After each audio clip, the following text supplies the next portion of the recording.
Samedi, le 5 mars, c'est rare que vous me voyez en ville, c'est parce qu'on est allé manger au restaurant. Hey, bienvenue en prenant votre café. J'espère que vous allez bien. Hey, on va parler de quoi? On va parler du prix des commodités. C'est le gaz puis tout ça, ça ne lâche pas. Ça ne lâche pas. D'ailleurs, 17 cents d'augmentation du prix du pétrole à la pompe. On parlait de Pornhub. MindGeek, excusez. Les autobus, on va parler de ça. Safia Nolin, les Jeux paralympiques qui ont commencé, suivez-vous ça? On va parler de la Russie, de l'Ukraine un peu. J'ai un petit insolite, un petit peu drôle. Hein? On va parler de crypto, bien entendu, la petite chronique crypto. Les dépenses militaires, qu'est-ce qu'on fait avec ça? Et à quand une entrepreneur, femme, milliardaire? J'en connais une qui a déjà fait une annonce, à tout le monde en parle là-dessus. Je vais vous dire c'est qui. Soyez-vous bien tranquillement. On passe à l'actualité vue par un entrepreneur.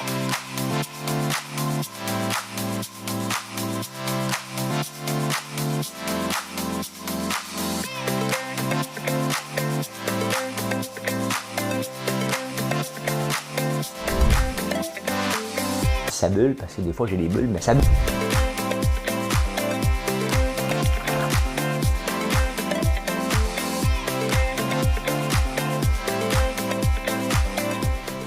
Essayer de faire un spectacle.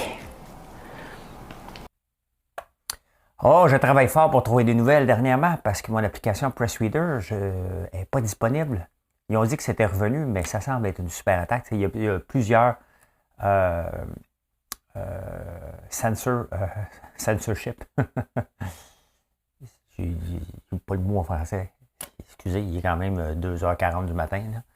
J'ai un blanc. La censure. Avec les journaux, avec la Russie. Donc, j'ai comme l'impression que la première chose que tu fais, tu attaques les journaux qui vont rapporter des nouvelles. La belle place pour faire ça, qui est un central. On le voit avec la centralisation des services. Et c'est pour ça qu'il y a des beaux projets en crypto de décentralisation.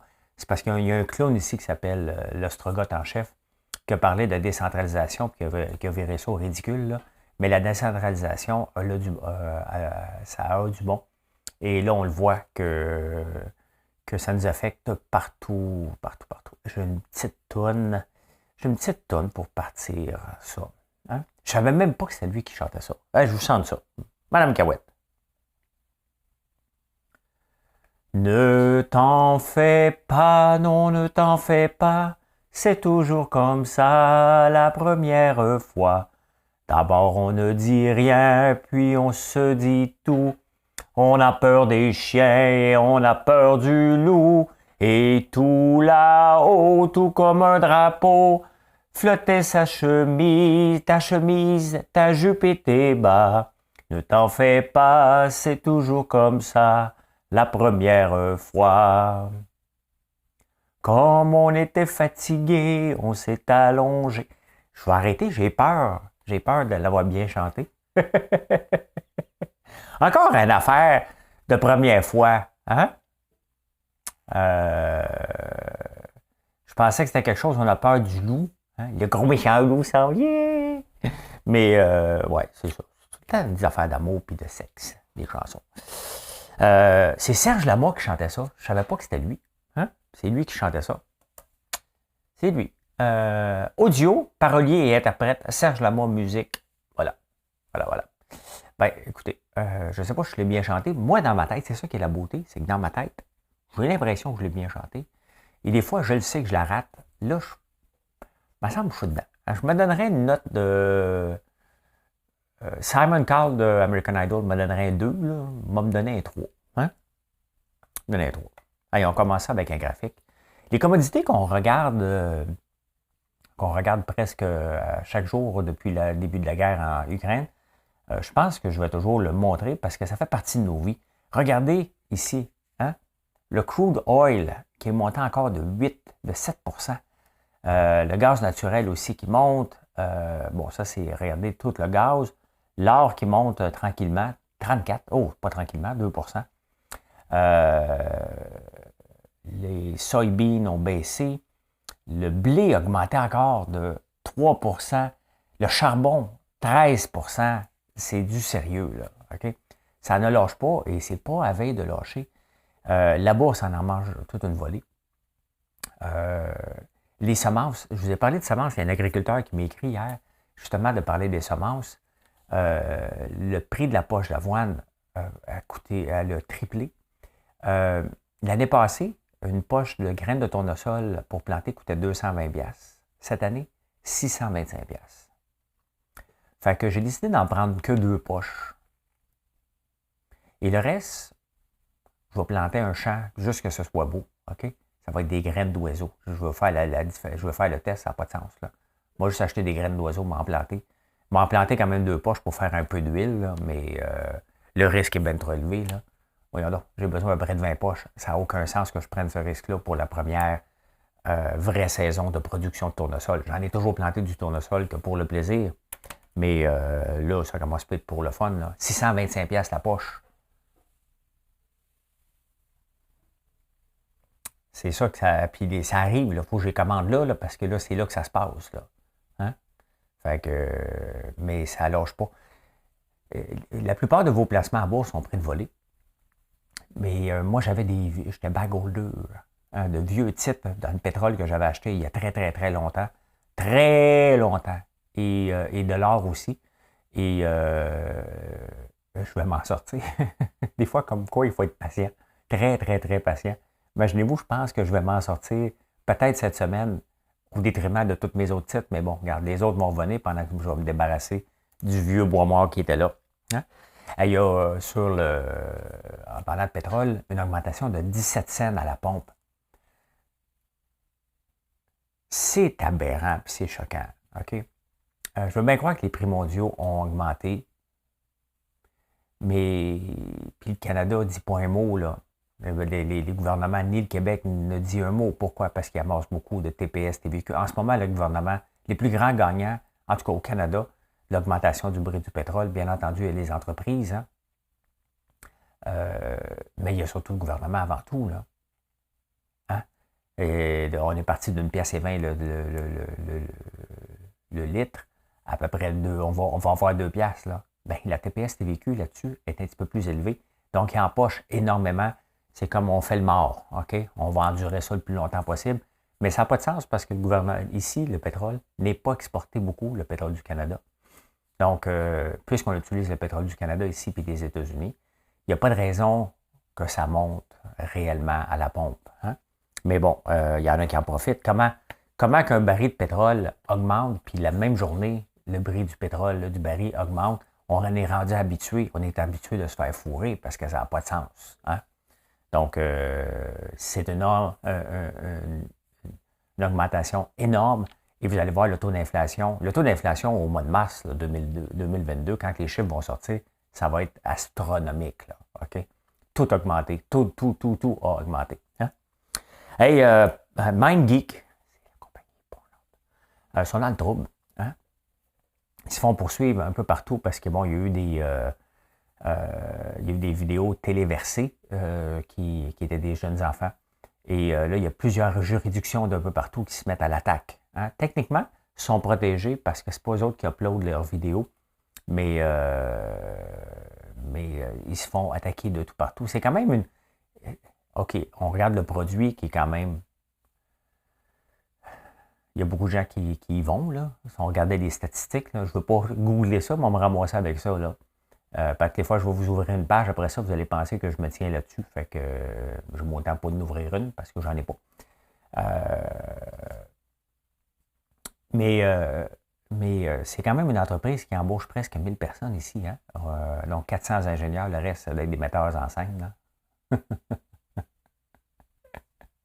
Place-toi comme ça. Ben non, mais c'est du sérieux. C'est du sérieux, là. Il y avait le château qui était brûlé, là. C'est bizarre, t'es en pleine construction, t'es un peu sous la sellette, pouf, passe en feu. Hein? Mais ouais, en tout cas, il y aura une alternative. Là. Faites-vous-en pas, il y en a qui sont inquiets. Ils vont aller écouter plus de vidéos avant qu'ils partent.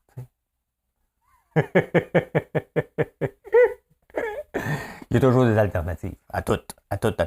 Hier, on est allé manger au restaurant. Je peux y faire une plug, là. C'est un bon restaurant, ils n'ont pas besoin de plug. Il s'appelle 20 Papillons. C'est dans la Petite Bourgogne, peut-être. Je pense. Et un service exceptionnel. C'est quand même Je suis tanné des masques comme vous autres. Hein. On n'a pas mangé avec un masque, là. On s'entend, ça ne marche pas. Là. Mais la serveuse avait un masque, mais on ne pouvait pas voir. Elle était bonne en tabarnouche, mais on ne pouvait pas voir son sourire. Puis il manque ça. Hein? On le voit par ses yeux qu'elle a l'air contente. On peut voir. Mais c'est correct. Là. Je ne suis pas en train de remettre en cause les mesures. Je respecte ça. Mais il manque ce lien-là. T'sais. J'aurais pu être servi par un robot ultra compétent. Puis ça aurait fait la même chose. Elle était compétente en tabarnouche. Hein? Elle nous a lu le menu de A à Z. Elle a racheté des affaires. Elle connaissait. C'est le fun d'avoir un service comme ça, puis elle ne se tanne pas. Hein? Elle ne se tanne pas. On a eu un excellent service. Il était plein à 5h30. Il n'était pas plein à 7h30.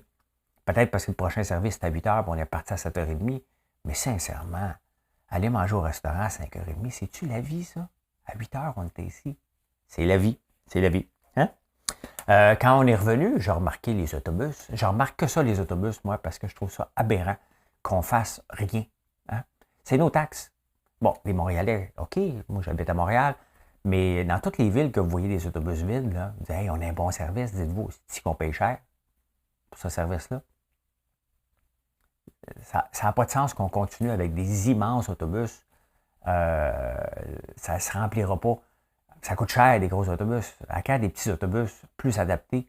À quand une réduction de service? Ça n'a pas de bon sens. Je viens de payer mes taxes, là. J'ai peut-être pas été voté, là, mais j'ai payé mes taxes. Ils sont toutes payées là, d'avance. Là. Tente pas de vous dire le chiffre. Mais c'est cher en tabarnane. Puis donc, je paye toutes les niaiseries de Valérie Plante, là, on les paye. Si tu habites à Longueuil, c'est des niaiseries de... Ben, on va attendre qu'elle fasse son œuvre un peu de Catherine Fournier. Puis à Laval aussi. Et dans Sherbrooke aussi. Regardez les autobus. On ne peut pas continuer comme ça. On ne peut pas continuer à rouler comme ça. Il y a eu un changement de paradigme. C'est parce que Coder n'est plus là. Il faut que je garoche des mots en igme un peu. Là, parce que les autobus sont vides. Fait que c'est ça. Safia Nolin qui a décidé de se sortir de Cube Musique. Cube Musique est un service de streaming avec qui met l'emphase beaucoup sur les chanteurs et les auteurs québécois. Chanteurs et auteurs. Chanteurs et auteurs québécois. Mais là, elle n'a pas aimé la chronique de Sophie Durocher et Richard Martineau parce que l'autre jour, elle s'était attaquée à Patrick Bruel. J'en ai parlé ici aussi. Il est accusé de rien, Patrick Bruel. Donc, il y avait des soupçons. Ben, n'importe qui peut dire n'importe quoi sur quelqu'un. Il ne faut jamais l'oublier. Si on a vu des professeurs se faire accuser pour absolument rien parce que la petite fille voulait avoir son moment de gloire, puis il y a eu des professeurs qui sont accusés pour vrai parce qu'ils voulaient avoir eux autres leur moment de gloire sur des jeunes. Mais Patrick Bruel est accusé de rien. Donc, Sophie Nolin avait fait une sortie parce qu'elle l'avait vu à Star Academy. Elle s'est fait remettre à sa place dans les pages du Journal de Montréal. Elle a dit, OK, parfait. Ben, je vais me sortir de Cube Musique. Il faut que tu prennes la critique grande. Là. Fille, hein, t'appelais fille. Tu prennes la critique, là. Hein? T'avais pas raison d'attaquer quelqu'un. Et d'ailleurs, s'il y avait du temps à perdre, il poursuivrait. Hein? Donc, ben, c'est ça. Écoutez-le pas sur Cube Musique. Vous irez ailleurs. Y a-tu quelqu'un qui est abonné à Cube Musique? Je suis curieux, là. Marquez-moi ça dans les commentaires. En parlant de... Avez-vous vu la photo que j'ai oublié de l'amener, là? La photo qu'on vous a mis pour vous amuser un peu. Je vois un peu à Big Brother, hein? Comptez les boîtes d'érable. Vous aimez la cafetière derrière? J'en ai une qui a une petite tache dessus, donc je ne peux pas la vendre. Je vais vous la faire tirer dimanche soir. Donc, allez sur ma page Facebook, puis vous allez voir, il y a une photo. Donc, amusez-vous à les compter, inscrivez-vous. Puis dimanche soir, on va faire la Spin That Wheel et on va faire tirer ça. Hein? Donc, la chose, en même temps, ça vous fait pratiquer à des jeux typiques de Big Brother parce que c'est ce genre de jeu-là simple et en même temps très complexe. Je ne sais pas la réponse. J'ai demandé de ne pas le savoir parce que je veux m'amuser moi aussi puis je ne veux pas que si quelqu'un me garoche la réponse, que je change ma face parce que je ne suis pas un bon menteur. Ah, que c'est beau! C'est beau, la vie! Hey, bonne fête à tous ceux que c'est leur fête. Je sais, des fois, vous me dites, c'est ma fête demain. Bon, bonne fête à toi. Là, tu me dis, tu me parles à moi. C'est à toi que je parle. Céline? Chantal? Paul? Paul. Hey, là, les hommes, quand vous venez me voir à la boutique, là, vous me rencontrez, vous dites toutes, hey, c'est ma femme qui t'écoute. Je pense que j'ai un gros fan club de femmes que leur mari m'écoute. Où les maris ils m'aimaient pas en partant, leur femme m'aimait, puis là, à force de m'écouter, ils commencent à m'aimer, mais ils sont gênés. Vous me dites tout le temps ça. Florence, quand elle est là, la fin de semaine, elle rit tout le temps. Tu sais. C'est ma femme qui t'écoute. Non, assume-toi, bonhomme. Tu sais. Tu m'écoutes toi aussi. Tu sais. T'as le droit. T'as le droit, t'as le droit. Ah, la Russie, l'Ukraine. Il y a un cessez-le-feu au moment où on se parle. Il y a 2 villes que j'oublie le nom, qui n'est pas vraiment important. Mais ils vont ils vont arrêter de tirer dessus pour faire sortir les civils et amener de la bouffe. Donc, ça se passe en ce moment. Mais que c'est pas beau. Hein?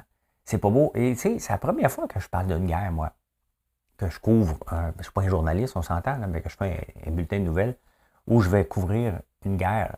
Et celle-là, c'est parce qu'elle est différente. Hein? Il y a un grand mouvement de sympathie envers le président de l'Ukraine et le peuple ukrainien qui n'ont pas demandé cette guerre-là. Et en même temps, tu sais, c'est un peu spécial parce qu'il y a l'OTAN. L'OTAN a été mis en place en 1949 pour se protéger contre l'URSS. Hein?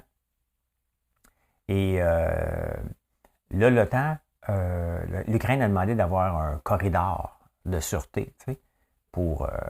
puis là, l'OTAN a dit non, non, non, non, non, non, parce que si on fait ça, il faut tirer sur les avions russes. Bien, l'OTAN servait à ça. On paye pour ça. On paye très cher. Puis Trump, je pense qu'il ne voulait plus payer pour l'OTAN. Donc, voilà. Donc, on paye pour quelque chose, mais on ne s'en sert pas. Puis en même temps, les gouvernements d'un peu partout envoient des armes en Ukraine. Puis là, l'OTAN n'est pas là. L'Ukraine ne fait pas partie de l'OTAN, by the way. Pourquoi? Parce que peut-être que j'ai pas eu le temps de tout fouiller, mais je pense qu'elle ne se qualifiait pas, tout simplement, pour être membre de l'Ukraine, ou ils n'ont jamais demandé. C'est eux autres qu'il faut le demander, c'est pas l'OTAN. L'OTAN, c'est pas comme un syndicat qui court après des pays, là. Parce que les syndicats courent toujours après des nouveaux membres. L'OTAN ne court pas après des nouveaux membres. Eux autres sont milliardaires. Eux autres, leur siège social, là. Hein? Et d'ailleurs, ils chicanent le Canada à l'occasion. On va en parler tantôt. Poutine, ça me faisait penser, parce qu'il y a un article dans la presse de Poutine, quand il est rentré, on l'aimait, Poutine, là. On l'aimait, là. On le voyait en chess, on le voyait en cheval, on le voyait dans les tranchées, on le trouvait sympathique, surtout qu'il y avait Gorbatchev avant, qui avait une face pas trop sympathique. Quand il est rentré au pouvoir, il avait dit, moi, je vais faire le ménage dans les oligarques. Un peu comme Applebaum. Tu sais, à Montréal, on a eu un maire, pas longtemps, après Tremblay, qui est parti, qui n'avait jamais rien vu. On a mis Applebaum, puis ça n'a pas pris 3 mois qu'on a découvert qu'il était pas mal dans des pots de vin, lui ici, à côté jusqu'à l'os. Mais Poutine, c'est la même chose. Il avait dit qu'il était pour faire le ménage. Il a fait le ménage dans les oligarques. Il a tout tué ceux qui ne donnaient pas 50% de sa richesse. Je ne sais pas s'il a tué. Mais c'est à peu près ça, hein, parce qu'il n'a pas fait le ménage. Honnêtement, les oligarques, les grands Russes, se doivent de lui donner 50% de tous les profits qu'ils font un peu partout. Puis il y a des Russes dans les sables bitumineux. Fait que j'imagine que même Poutine a de l'argent de nos sables bitumineux.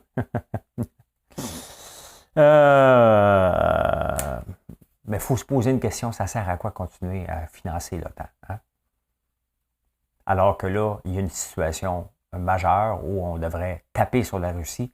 Personne n'ose aller taper sur la Russie, alors qu'on a bâti à coups de milliards, on a un siège social. Les pays payent pour l'OTAN, mais que ça ne sert à rien. Ça sert à rien. Hey, j'ai une petite insolite. Prends une petite gorgée d'eau.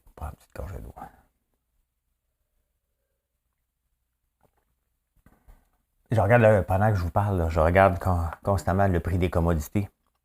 Et ça change, ça n'a pas de bon sens. Ça n'a pas de bon sens. Que c'est triste Venise, au son des amours morts. Pourquoi j'ai de la mémoire pour un paquet d'affaires, puis quand vient le temps d'une chanson, mon cerveau arrête d'avoir la mémoire des mots. Hein?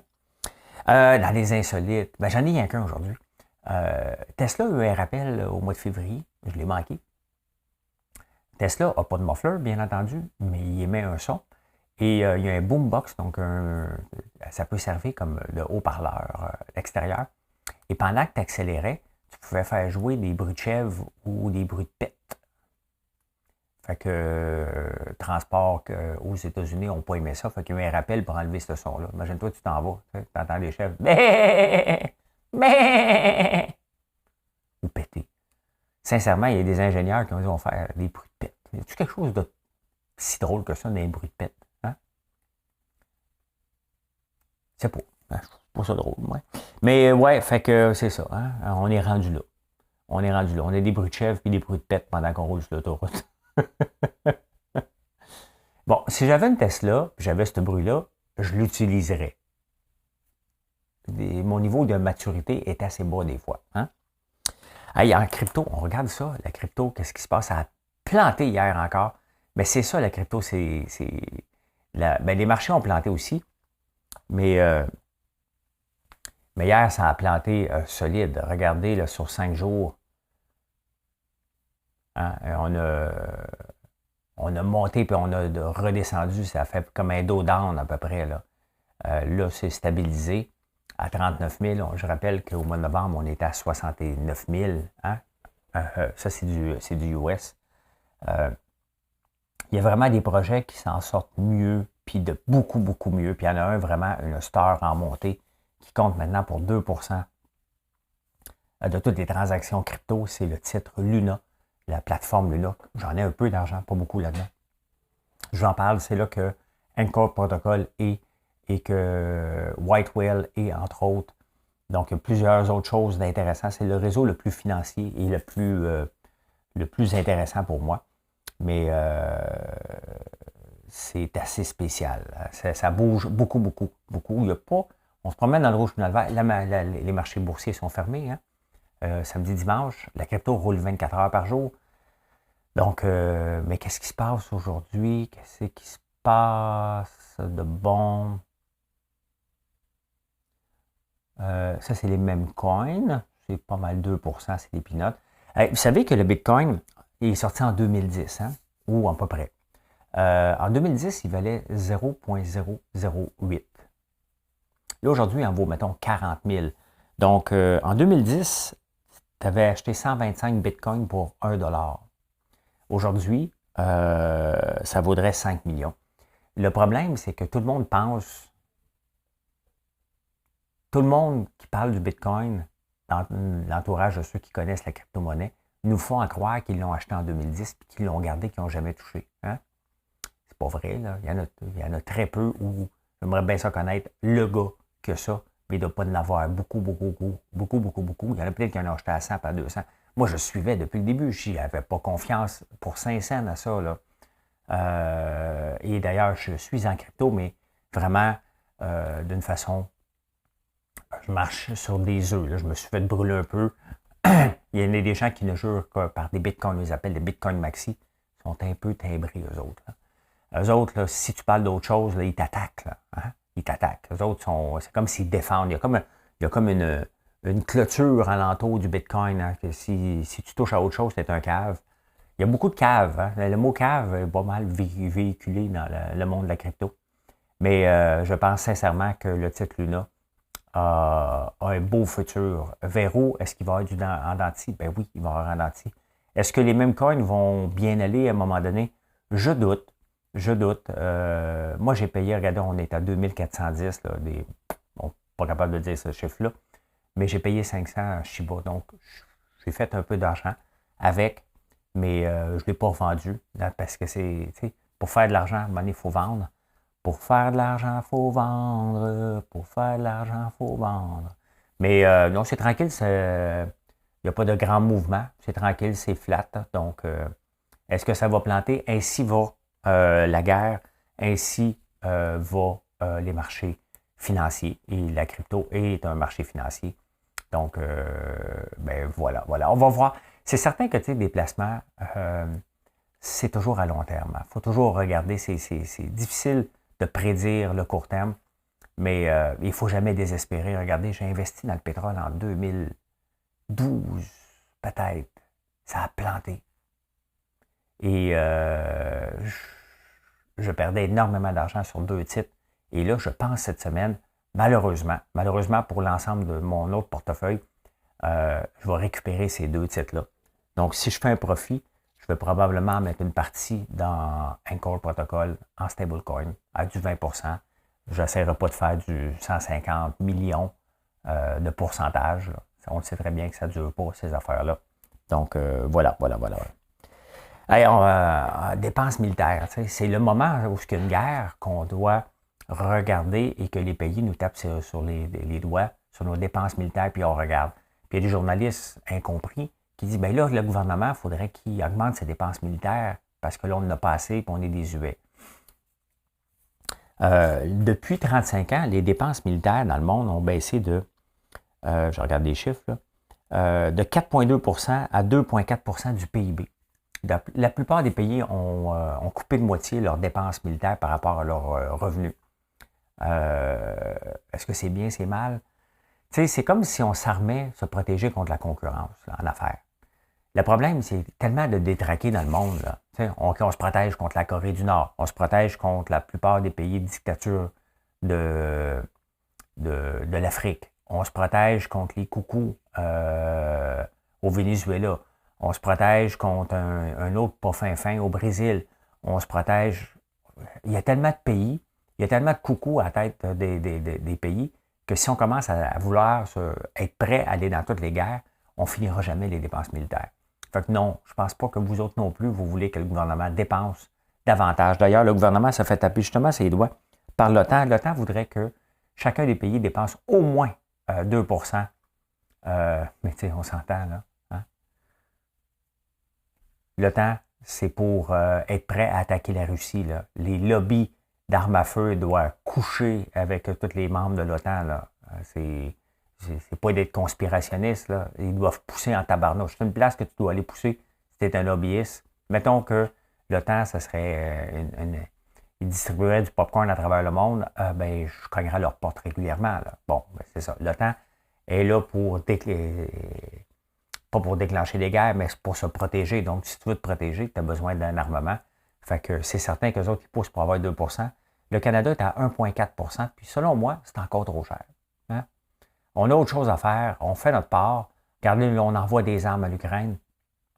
Mais on n'aura jamais assez de bateaux. On n'aura jamais assez. Et on est cassé comme des clous. Hein? On est cassé comme des clous parce qu'on ne crée pas de richesse ici. On n'a pas. On a dit non à tout. Fait qu'à un moment donné, on n'a pas d'argent. Donc, ben ouais, on a des petits projets, là, mais on n'a pas tant que ça. Et non, il ne faut pas augmenter nos dépenses. Donc, quand la journaliste dit ça, il faut augmenter, on n'est pas au même niveau que les autres, bien, tant mieux. Hein? Les autres ne sont pas fins de dépenser comme des enragés sur des armements. Plus tu t'armes, plus tu t'en vas à la guerre. Donc, si je faisais ça en affaires, que je me protégeais contre toute la gang de concurrents, et si les concurrents se protégeraient contre moi, je ferais juste regarder mes concurrents et je ne regarderais pas où s'en va mon marché. Et le marché s'en va vers la discussion. Malheureusement, tu ne peux pas parler avec des poutines, mais qu'est-ce que tu veux faire? Tant qu'il n'a pas rien fait, tu ne peux pas aller le démolir non plus. Là. Le problème avec les détraqués, c'est qu'on le sait qu'ils sont détraqués. Il faut juste attendre qu'ils fassent quelque chose, sachant qu'ils vont faire quelque chose à un moment donné, mais avant ça, on ne peut pas. Regardez la Corée du Nord, là, on le sait qu'il est. S'il y a bien un qu'on le sait qui est vraiment détraqué, j'utilise ce mot-là parce que dans la presse, Boukhar Diouf l'utilise, donc je l'utilise moi aussi.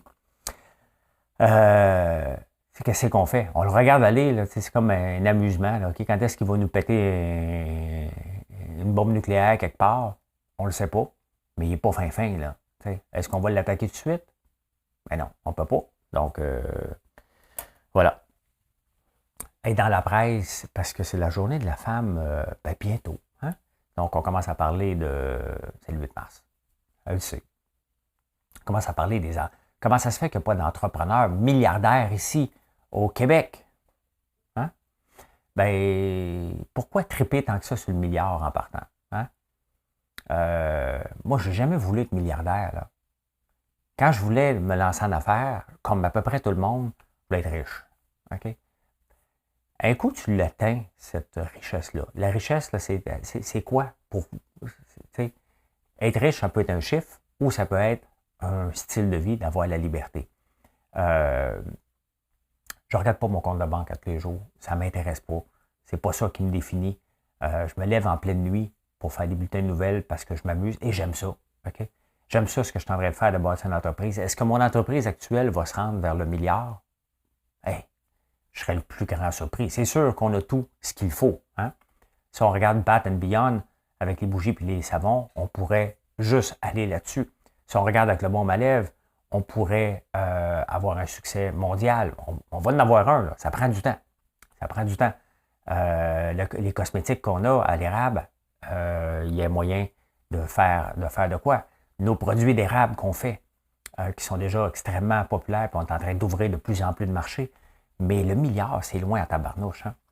Il y avait une entrepreneure québécoise qui est allée à un moment donné, à tout le monde en parle, puis elle parlait de ça, qu'elle s'en allait vers son premier milliard.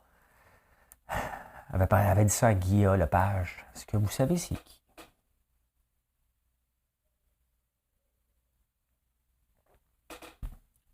Caroline Néron. Les jeunes aiment bien ça, triper sur le milliard. En crypto, l'autre jour, j'étais dans un projet qui existe encore, mais qui est tombé presque à zéro.